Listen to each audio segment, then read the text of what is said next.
فَإِذَا عَزَمَ الْأَمْرُ، جب جنگی معاملہ پختہ ہو جائے، فَلَوْ صَدَقُوا اللَّهَ، اگر یہ سچے ہوتے اللہ کے سامنے، لَكَانَ خَيْرًا لَهُمْ، بہتر تھا ان کے لیے۔ فَهَلْ عَصَيْتُمْ، کیا تم سے توقع ہے، اِن تَوَلَّيْتُمْ، اگر تم حکمران بنے، ان تفسدوا فی الارض، کہ فساد مچاؤ ملک میں، وتقطعوا ارحامکم، وہ کاٹ کے رکھو رشتے ناتے۔ کہتے ہیں بعض ظالم حکمران اس طرح ہوئے ہیں۔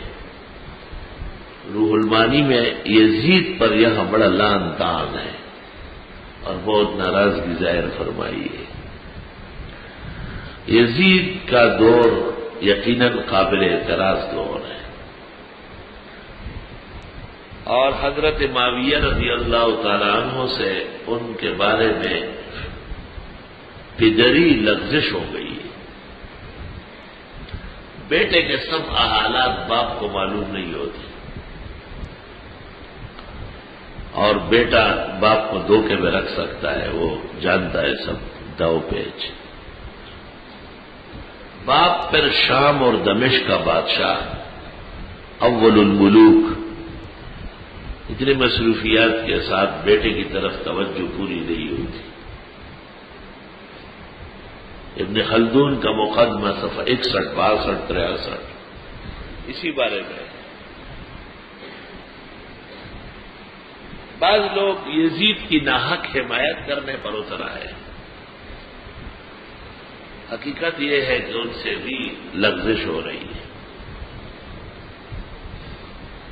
یزید کے متعلق ایک گروہ لعنت کا قائل ہے، ان میں احمد ابن حنبل بھی،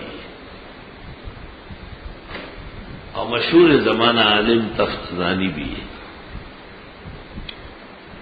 جمہور علماء حنفیہ اور اہل سنت متعین فرد پر لعنت کے قائل نہیں ہے جب تک اس کا خاتمہ بالکفر متیقن نہ ہو۔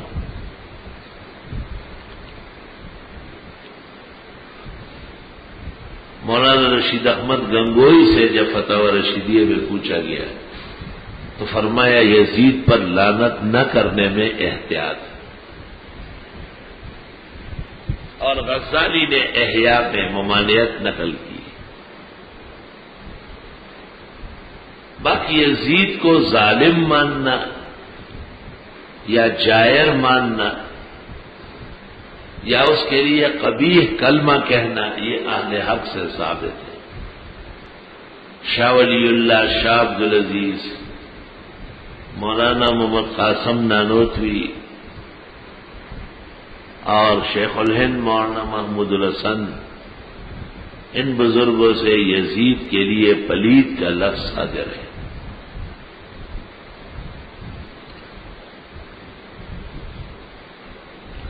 چکوال کے مشہور بزرگ عالم، وکیل صحابہ، قائد اہل سنت مولانا قاضی مظہر حسین صاحب نے اس پر یک بعد دیگرے کتابیں لکھی۔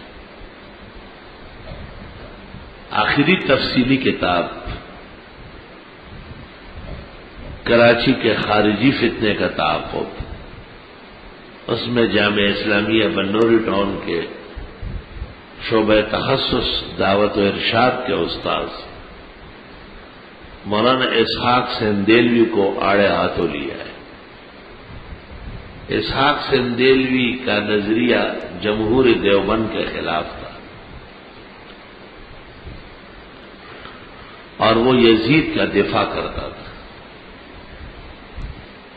استاد بنوری کی زندگی میں تو ان کو اس قسم کا موقع نہیں ملا تھا، یا حضرت صاحب جابر زورور عالم تھے، خوفزدہ رہتے تھے، لیکن ان کے انتقال کے بعد پھر وہ اس طرح باتیں کرتے تھے۔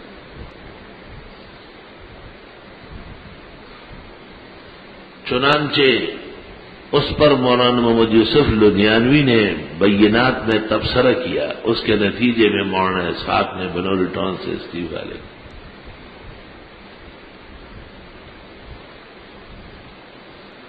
مولانا اسحاق صاحب سندیلوی مرحوم لکھنؤ وغیرہ میں شیخ الحدیث رہے ہوں گے، لیکن ایک دفعہ ان کی ایک کتاب شائع ہوئی تھی اس کا نام ہے حیات بینات. یہ آیات بینات ہے. مجھے بھی بھیجی تھی، میں نے پڑھی، وہ خاص جگہ نکالی جو ان کی خاص جگہ تھی نا. تو بنوری ٹاؤن کے کتب خانے میں ملاقات ہوئی، مجھ سے کہا میری کتاب پڑھی؟ میں نے کہا پڑھ لی. کہا کیسی ہے؟ میں نے کہا 100% غلط ہے اور جھوٹ کا پرندہ ہے.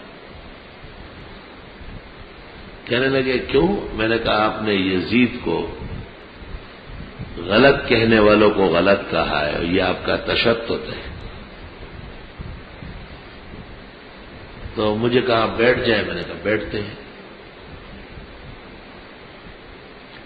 کہنے لگے اصل میں مولانا انور شاہ سے بہت بڑے محدث تھے، اور حافظ ابن حجر بھی بہت بڑے محدث تھے، مگر یہ لوگ تاریخ نہیں جانتے تھے.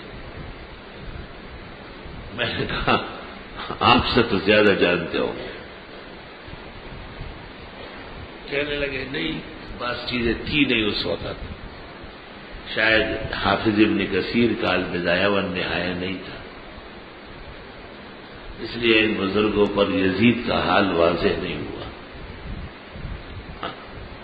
خدا کا کرنا یہ تھا. میں نے کہا یہ البدایہ والنہایہ جو سامنے 14 جلدیں لگی ہے؟ ان کا ہاں.